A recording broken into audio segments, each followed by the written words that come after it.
Hi friends, welcome back to our channel. இன்றைக்கி விடுதலை போராட்டத்தில் தமிழக பெண்களின் பங்கு அதை பற்றி அந்த லெசனில் வேலு நாச்சியார் அவங்கள பற்றி ஒரு கதை வடிவத்தில் நம்ம பார்க்க போகிறோம்.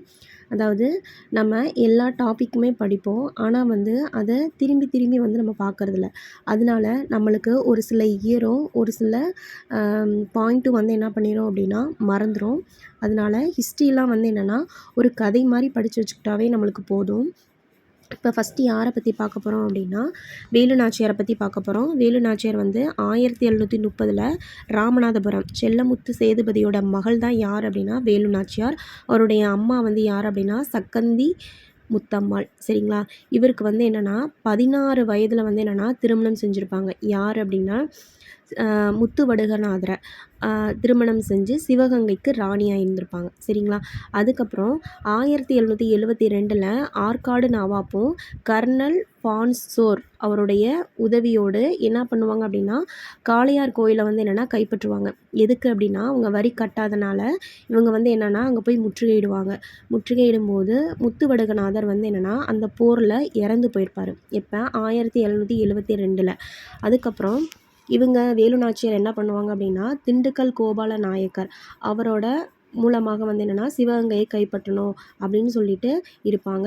8 வருஷம் என்னென்னா திண்டுக்கல்லில் இருக்க விருப்பாட்சியிலே இருப்பாங்க. சரிங்களா? அதுக்கப்புறம் கோபால நாயக்கரும் ஹைதர் அலியும் தான் இவங்களுக்கு என்னென்னா உதவி இருப்பாங்க. மைசூரின் ஹைதர் அலிக்கு இவங்க என்ன பண்ணுவாங்க அப்படின்னா உருது மொழியில் என்னென்னா ஒரு கடிதம் எழுதியிருப்பாங்க. அதாவது தன்னுடைய படைத்தளபதி தாண்டவராயனுடைய பேரில் அனுப்பியிருப்பாங்க. என்ன அப்படின்னா 5000 குதிரைப்படை 5000 காலாட்படை அனுப்பி வைக்கணும் அப்படின்னு சொல்லிட்டு அதை உருது மொழியில் எழுதி வச்சுருப்பாங்க. அது அவருக்கு என்னென்னா ஒரு பெண் இந்த அளவுக்கு ஒரு ஆங்கிலேயரை எதிர்த்து போராடுறாங்க அப்படின்னு சொல்லிட்டு அவர் என்னென்னா அனுப்பியிருப்பாங்க. என்ன பண்ணியிருப்பாங்க அப்படின்னா திண்டுக்கல் கோபால நாயக்கரும் மைசூரின் ஹைதர் அலி அவருடைய படைத்தளபதி யார் அப்படின்னா திண்டுக்கல் கோட்டையில் இருப்பார். யார் அப்படின்னா சையத் அவரோட உதவியால் இவங்க எல்லாத்தையும் அனுப்ப சொல்லியிருப்பாங்க. அதன் மூலமாக 1780 சிவகங்கை என்னென்னா மீட்டெடுத்திருப்பாங்க. சரிங்களா?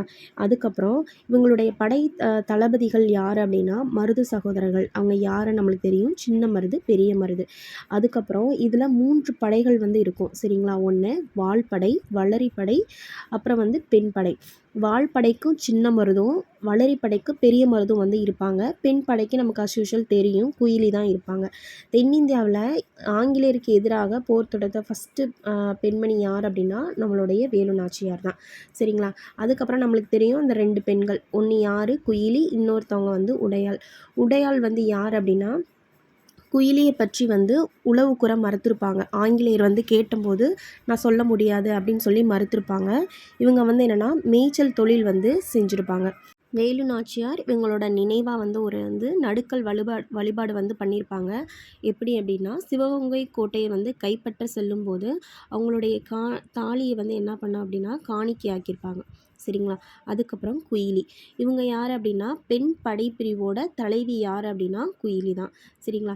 அடுத்து என்னென்னா எப்படி அந்த கோட்டைக்குள்ளே போயிருந்திருப்பாங்க அப்படின்னா எப்பயுமே அந்த கோட்டை பாதுகாப்பாக தான் இருக்கும்.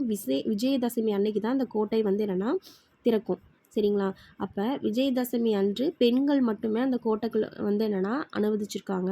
இந்த குயிலி என்ன பண்ணியிருப்பாங்க அப்படின்னா இவங்கக்கிட்ட என்னென்னா சக்தி மிகுந்த ஆயுதங்கள் நிறைய வச்சுருப்பாங்க.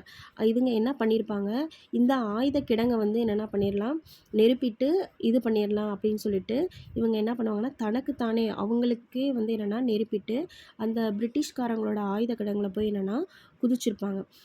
அதன் மூலமாக தான் என்ன பண்ணியிருப்பாங்கன்னா ஆங்கிலேயர்கள் இந்த போரில் தோற்று போயிருப்பாங்க.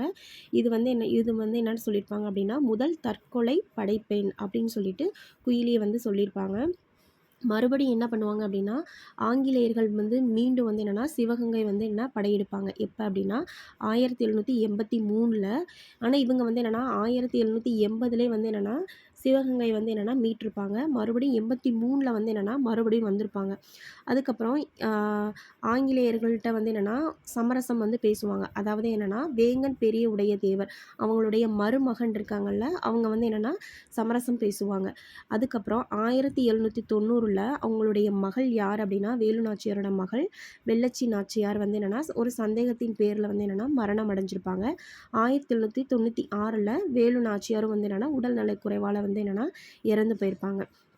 இப்போ மோஸ்ட்லி இதில் வந்து என்னென்ன கொஸ்டின் வந்து கேட்டிருப்பாங்க அப்படின்னா, அவங்க எப்போ பிறந்தாங்க, அவங்களுக்கு எப்போ திருமணம் நடந்திருக்கும் 16 வயதில், அவங்களுடைய கணவர் பேர் என்ன, யார் யாருக்கும் இடையில வந்து போட்டி நடந்துச்சு அப்படின்னா, யார் யார் சேர்ந்து வந்து முத்துவடுகநாதரை வந்து கொன்றிருப்பாங்க. ஆற்காடு நவாப்பும் கர்னல் ஃபான்சோர் அவங்களோட உதவியோட தான் வந்து கொண்டிருப்பாங்க. எப்போ வந்து மரணம் அடைஞ்சாரா 1772, அவங்க பிறந்தது 1730. 1780ல் வந்து என்னென்னா அவங்க சிவகங்கை வந்து மீட்டெடுத்திருப்பாங்க. மறுபடியும் என்ன பண்ணியிருப்பாங்க 1783ல் சிவகங்கை மறுபடியும் படையெடுத்து வருவாங்க. 2 பெண்கள் யார் இருப்பாங்க, குயிலி, உடையாள். குயிலி வந்து பெண் படை பிரிவுக்கு தலைவியாக இருப்பாங்க. உடையாள் வந்து என்னென்னா ஆங்கிலேயர்களால் வந்து கொல்லப்பட்ட ஒரு பெண்மணி. சரியா? அதுக்கப்புறம் 1780ல் தான் இந்த விஷயங்கள்லாம் வந்து என்னென்னா சிவகங்கை வந்து மறுபடியும் மீட்டெடுத்து யார் யார் சப்போர்ட் பண்ணியிருப்பாங்க அப்படின்னா, திண்டுக்கல் கோபால நாயக்கரும் மைசூரில் இருக்க ஹைதர் அலியும் வந்து என்னென்னா இவங்களுக்கு வந்து சப்போர்ட் பண்ணியிருப்பாங்க. சரிங்களா? இந்த மாதிரி கொஷின் தான் வந்து இதில் மோஸ்ட்லி கேட்பாங்க. இந்த இயர்லாம் கொஞ்சம் ஞாபகம் வச்சுக்கோங்க. தேங்க்யூ.